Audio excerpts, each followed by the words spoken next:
الشيطان الرجيم. بسم الله الرحمن الرحيم.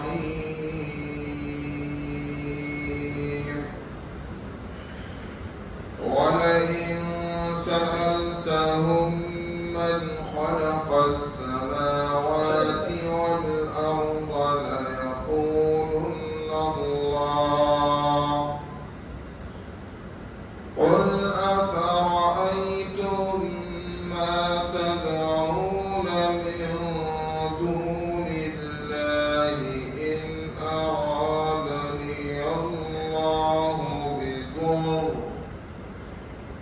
بضر هل هن كاشفات ضره أو أرادني برحمة هل هن ممسكات رحمته قل حسبي الله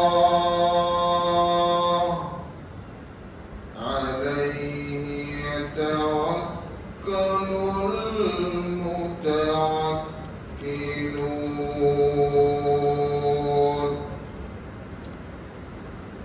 اور جو تم سے پوچھے کس نے بنائے آسمان اور زمین تو کہیں اللہ نے.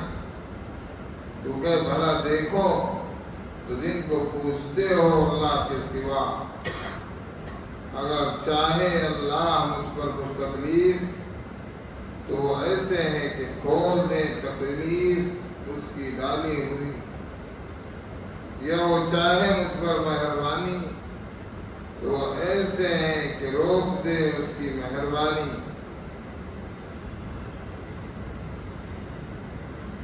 تو کہ مجھ کو بس ہے اللہ،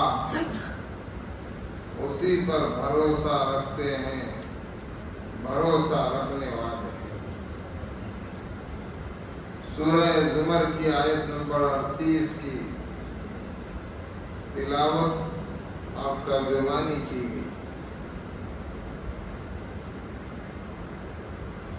اس آیت میں اللہ رب العزت نے پھر اپنی وحدانیت کی طرف اپنے بندوں کو ایک مثال کے ذریعے سے بلایا کہ اے نبی علیہ السلام، یہ مشرکین جو اللہ کے ساتھ دوسرے معبودوں کو شریک کرتے،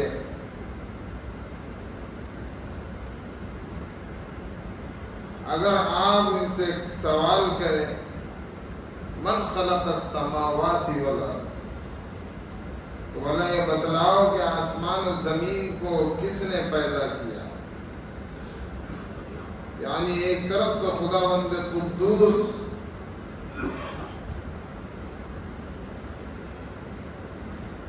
جس کی ذات میں، جس کی عبادت میں یہ مشرکین دوسرے معبودوں کو شریک کرتے ہیں، اس لیے تو انہیں مشرک کہا جاتا ہے،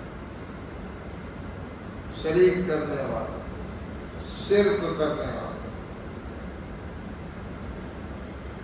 لَيَقُولُنَّ اللَّهُ، تو ان کا دل بھی یہ کہے گا اور وہ خود بھی یہ کہے گے کہ آسمان و زمین کا خالق، اس کو پیدا کرنے والا اللہ ہے.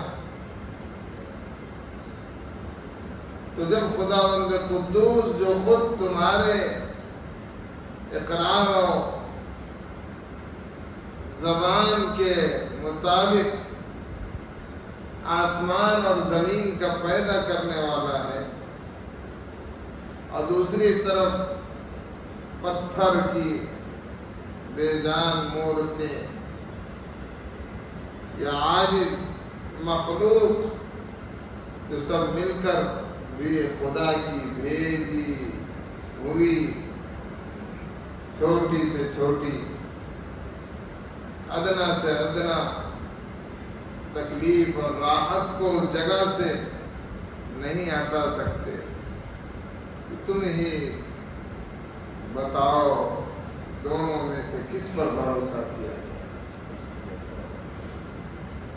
یعنی تم اقرار بھی کر رہے ہو کہ آسمان اور زمین کا پیدا کرنے والا اللہ ہے، اور پھر جن کو تم نے معبود بنایا ہے یہ تمہارے ہاتھ سے بنائی ہوئی مورتیاں ہیں جنہیں تم نے خود تراشا ہے. اور یہ بے جان عاجز مخلوق ہے کہ اگر اللہ رب العزت کوئی چھوٹی سی چھوٹی تکلیف تمہارے اوپر بھیجے تو جنہیں تم عبادت میں شریک کر رہے ہیں وہ اس تکلیف کو ہٹا نہیں سکتے. اب تم ہی بتاؤ کہ ایک طرف تمہارے شریک معبود ہے اور ایک طرف خدا واحد ہے، تو دونوں میں سے کس پر بھروسہ کیا ہے؟ کیونکہ اللہ تمہارے اقرار کے مطابق آسمان و زمین کا خالق و مالک اللہ ہے، اور تمہارے دل سے تم خود پوچھو کہ دونوں میں سے بھروسہ کس پر کرنا ہے اور اپنی مدد کے لیے کس کو کافی سمجھنا ہے. اسی طرح قرآن مجید میں اللہ رب العزت نے کئی انبیاء کرام علیہم السلام اور ان کے اقوام کا اسی طرح ملتا جلتا معاملہ بیان کیا. حضرت ہود علیہ السلام کی قوم نے بھی کہا تھا ان نقول الا اطراک بعض آلہتنا بسوء.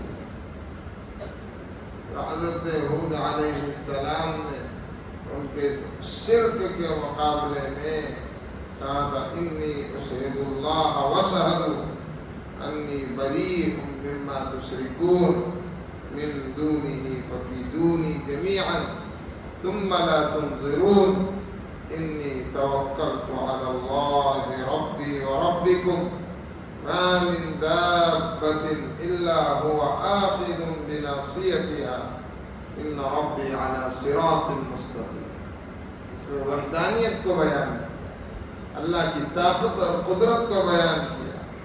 اور اسی طرح حضرت ابراہیم علیہ السلام نے اپنی قوم سے فرمایا تھا وَلَا أَخَافُ مَا تُشْرِكُونَ بِهِ إِلَّا أَن يَشَاءَ رَبِّي شَيْئًا وَسِعَ رَبِّي كُلَّ شَيْءٍ عِلْمًا أَفَلَا تَتَذَكَّرُونَ وَكَيْفَ أَخَافُ مَا أَشْرَكْتُمْ وَلَا تَخَافُونَ أَنَّكُمْ أَشْرَكْتُمْ بِاللَّهِ مَا لَمْ يُنَزِّلْ بِهِ عَلَيْكُمْ سُلْطَانًا فَأَيُّ الْفَرِيقَيْنِ أَحَقُّ بِالْأَمْنِ إِن كُنتُمْ تَعْلَمُونَ. اور اسی طرح اللہ کے نبی علیہ السلام نے بھی یہی بات اللہ کے حکم کے مطابق سنائی قل حسبی اللہ علیہ یتوکل المتوکلون. کہ جب تمہاری تکلیف چھوٹی سے چھوٹی تکلیف کو ہٹانے پر تمہارے شریک خدا معبود شامل نہیں ہے، وہ خود عاجز اور بے بس ہے، تو ایسا خالق اور مالک جس نے آسمان و زمین کو پیدا کیا میں اسی پر بھروسہ کرتا ہوں. حسبی اللہ. اور میں کہتا ہوں کہ اللہ مجھے کافی ہے. علیہ یتوکل المتوکلون. اسی پر بھروسہ رکھتے ہیں بھروسہ رکھنے والے. قل یا قوم اعملوا على مكانتكم انی عامل فسوف تعلمون من یأتیہ عذاب یخزیہ ویحل علیہ عذاب مقیم. تو کہے قوم کام کیے جاؤ اپنی جگہ پر، میں بھی کام کرتا ہوں۔ اب آگے جان لوں گے کس پر آتی ہے آفت کہ اس کو رسوا کرے، اور اترتا ہے اس پر عذاب سدا رہنے والا۔ یعنی عن قریب پتہ لگ جائے گا کہ خدا واحد کا بندہ، اللہ کی عبادت اور اس کے معبود ہونے کی وحدانیت کا اقرار کرنے والا بندہ غالب آتا ہے، یا سدہا دروازوں کے بھکاری کامیاب ہوتے ہیں جو اللہ کو چھوڑ کر دوسرے معبودوں کو اللہ کا شریک بھی بناتے ہیں۔ واقعات جلد بتا دیں گے کہ جو بندہ اللہ کی حمایت اور پناہ میں آیا، اس کا مقابلہ کرنے والے آخر کار سب ذلیل و خوار ہوئے۔ عذاب مخزی سے دنیا کا اور عذاب مقیم سے آخرت کا عذاب مراد۔ اس آیت میں اللہ نے اشارہ کر دیا کہ عن قریب ایسا واقعہ پیش آئے گا کہ تم خود سمجھ لو گے کہ اللہ کی وحدانیت والے غالب آئے، یا تم جو خدا کے ساتھ دوسرے معبودوں کو شریک کرتے ہو وہ غالب آئے۔ مفسرین نے لکھا ہے کہ وہ واقعہ غزوہ بدر کا ہے کہ اس آیت کے نزول کے بعد ہی چند ہی دن گزرے تھے کہ غزوہ بدر پیش آیا، جہاں پر 313 صحابہ مسجد عریش مدینہ کے راستے پر جبل ملائکہ، آج بھی تقریباً 14 بدری صحابہ اس میدان میں دفن ہیں جہاں اللہ کے نبی علیہ السلام کا خیمہ لگا تھا۔ اس جگہ مسجد عریش آج بھی بنی۔ تو غزوہ بدر کے دن یہ کفار جو اللہ کے ساتھ میں مشرک، اللہ کے ساتھ میں دوسروں کو معبود بناتے تھے، وہ ذلیل و خوار ہوئے۔ عذاب مخزی، اس واقعے کا اللہ نے اعلان کیا تھا کہ عن قریب وہ واقعہ پیش آئے گا کہ تم کو یہ خیال ہوگا، تم یہ سمجھ جاؤ گے کہ خدا واحد کا بندہ غالب ہے کہ تم لوگ غالب ہو۔ اور بدر کے دن یہ لوگ ذلیل ہوئے، 70 ان کے سردار مارے گئے، اور بھی بہت کچھ باتیں وہاں پیش آئی۔